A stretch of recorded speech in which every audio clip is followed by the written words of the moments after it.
Alright folks, hope you're having a good day. Hope everything is going well for you and that, your week's going well.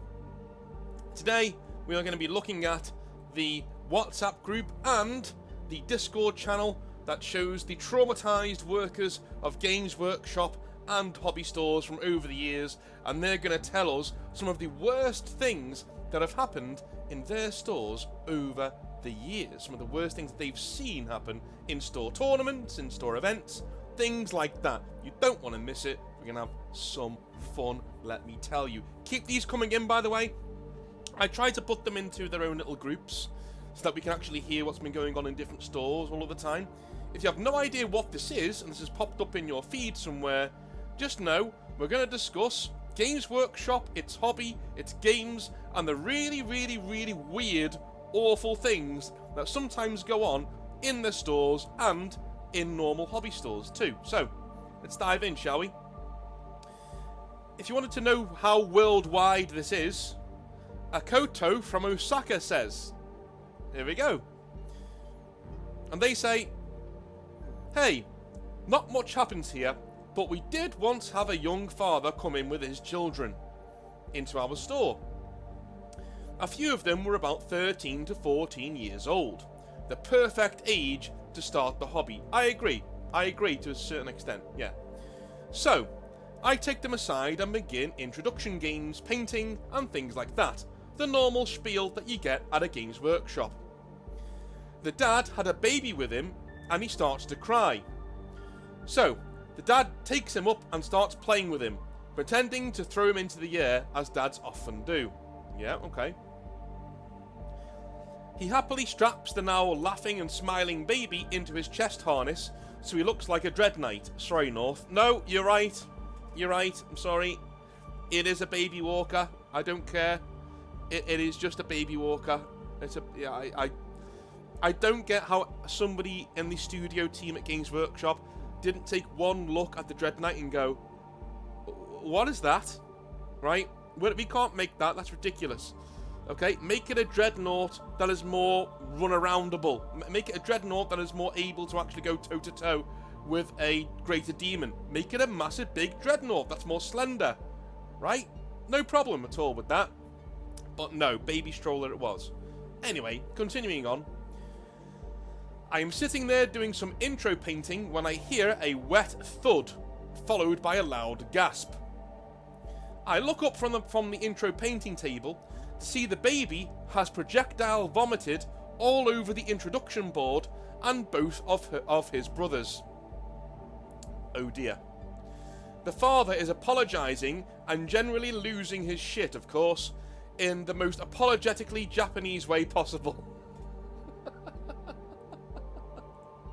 Fair enough. I, being a white dude with bad Japanese, try to calm him down. But you regret moving to Japan now. Oh my god. He takes the baby and unstraps him to give him some air, and I realise this baby has no pants on and no diaper, a nappy for those of you in the UK, which is a big warning sign of what's coming next. I ask him to replace his child into the harness, as having this kid's wang in the middle of my store isn't really what anybody wants to see as they're perusing models. I'm stammering this out in broken Japanese, whilst the dad looks at me, distracted, and kind of not getting what I'm saying. The dad finally says okay, and goes to replace the baby. It then projectile shits all over his chest and back. And neck, sorry. Oh no. That's the worst place as well. Imagine feeling the warmth on your neck. Oh no. I let him use our non-public bathroom to get cleaned up. And that, kids, is the only time you should let anybody use your bathroom at Games Workshop. Oh my days. Oh my days. And again, I say this all the time, but, you know, if you sometimes look at your Games Workshop manager and he's a bit stressed out, he's having a bad day, he's not really all there for you all of the time, this is probably why, guys. This is probably why.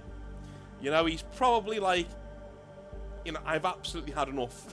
I've absolutely had enough of stuff like this. Anyway, Mr. Omadari says... sorry, Dr. Omadari, I apologise. He says, one of my friends once applied to be a Games Workshop staff member and got as far as the interview that was held in a local store. Okay? When they hit him with the oddball question, which you normally get in interviews, you normally get one oddball question, it was, and I quote, if you could turn into anything, what sort of animal would you be and why? Well, I'd say dolphin, he replied, because not only are they very intelligent, and it'd be amazing to have such freedom in the sea, they're also one of the few animals on Earth which have sex for recreation. It looks like they do it entirely on impulse too. They don't really care for consent or anything like that, and I failed the interview, haven't I? Oh yeah, said the recruiter.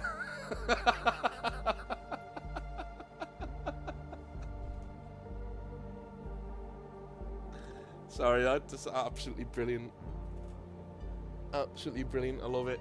Absolutely fantastic.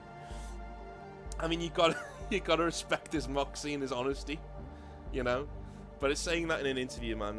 I think you are on to a loser there. That is not something that's gonna be getting you a job anytime soon. So yeah, be very careful.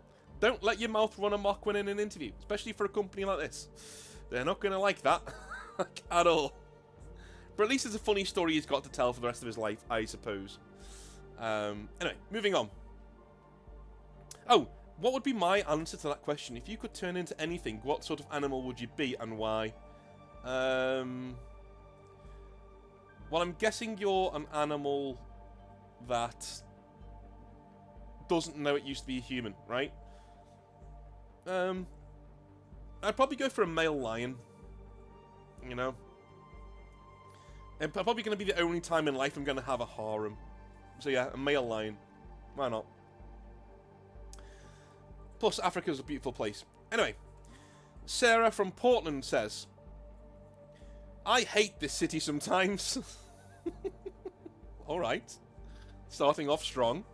What's wrong with Portland? Isn't that where Chaz was? Okay, I see what's wrong with Portland, yeah.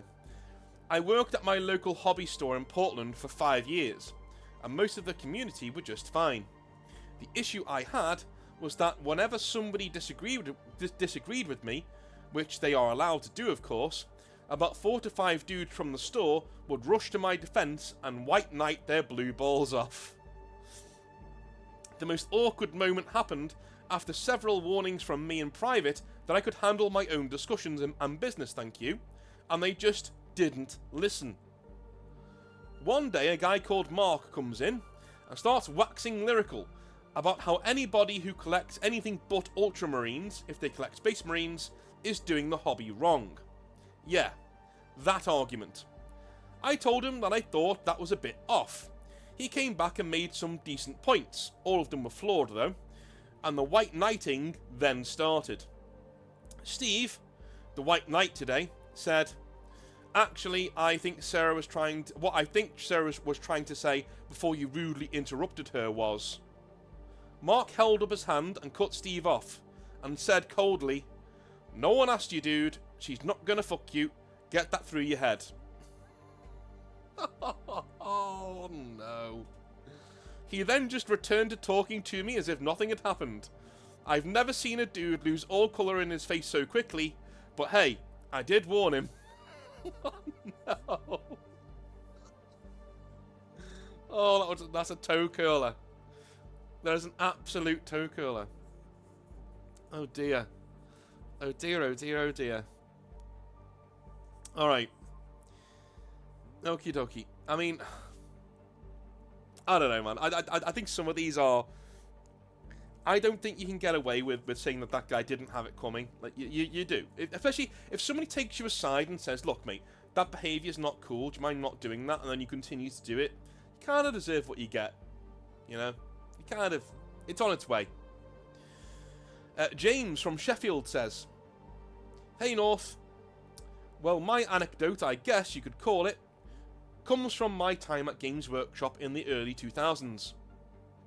I have to say, we've always had some bad eggs from time to time. But one lovely lad, though, was a bloke called Dave. Alright, cool. This guy had the worst dice luck I have ever seen. Like, ever. He would come in with his Space Wolves and be this jolly, smelly, Father Christmas style dude constantly. He'd often play with new people and they would almost always beat him. He got ridiculed by the others for being cursed and all that. This went on for a few years, and the guy genuinely seemed to win games by accident and would always praise his opponent's tactics and moves during the battle. He was a blast to play against. This Dave sounds really cool. I like this guy. One day, one of Dave's friends headed into the store as they were going for a pint afterwards.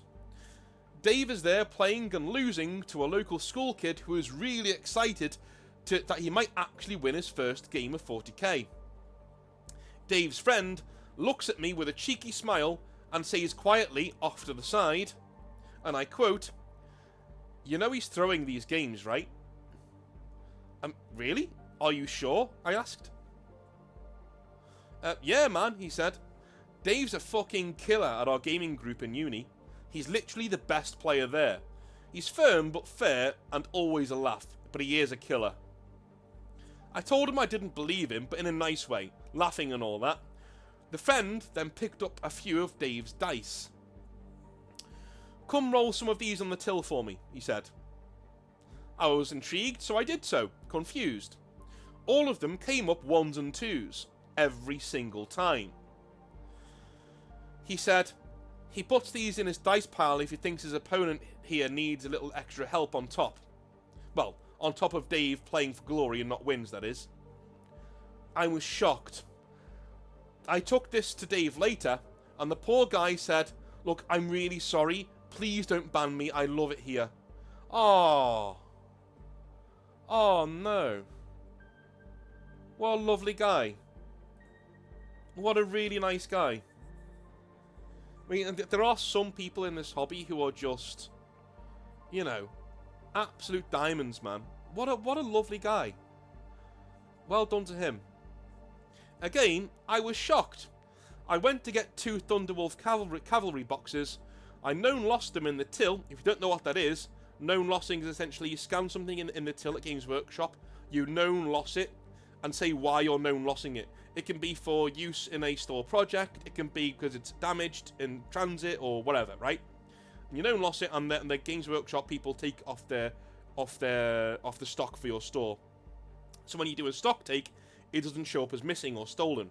Now, something happened to my known lossing, is that I known lost 5 or 6 things in my store, all for a store project, and one odd case that I was told to known loss by Games Workshop in the emails to bring to our one of our local events as a little reward.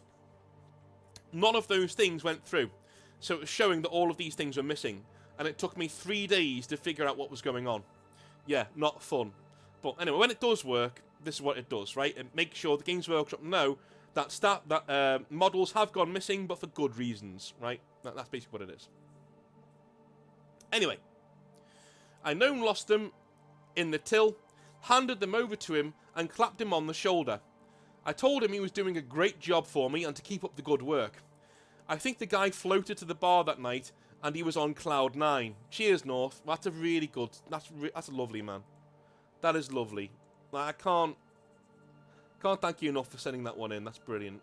Absolutely brilliant. John from Wales says, "All right, North. A lot of people here in Wales tend to not like big cities. I worked in Cardiff for a while in a hobby store, and it was generally a cool place to work. One day, a young lad comes in with his mum early on a Saturday evening. She seems nervous as hell, which is fine, and told me she just moved here from the Pembrokeshire countryside. She was very rich and a bit intimidated by the whole city vibe. Not that Cardiff is that big, but to them, it kind of was. Yeah, a lot of you people from the States and all that, this is what, it kind of makes me feel sad. I'm going to take a sip of tea, one sec. It kind of makes me feel sad, because a lot of you guys from the States come over, and you take one look at our cities, most of them, and you go, this is a city? This is like a town. What are you doing? Like, people from like Chicago and New York and, you know, LA especially, like, they come to like Liverpool and they go, this is a city over here? This is like a little hamlet. What's going on? Where are your skyscrapers? Where is your downtown? What's going on? You know? Liverpool has one tall building. One thing that can be described as, it's not even a skyscraper, it's just a very large office building. You know what I mean?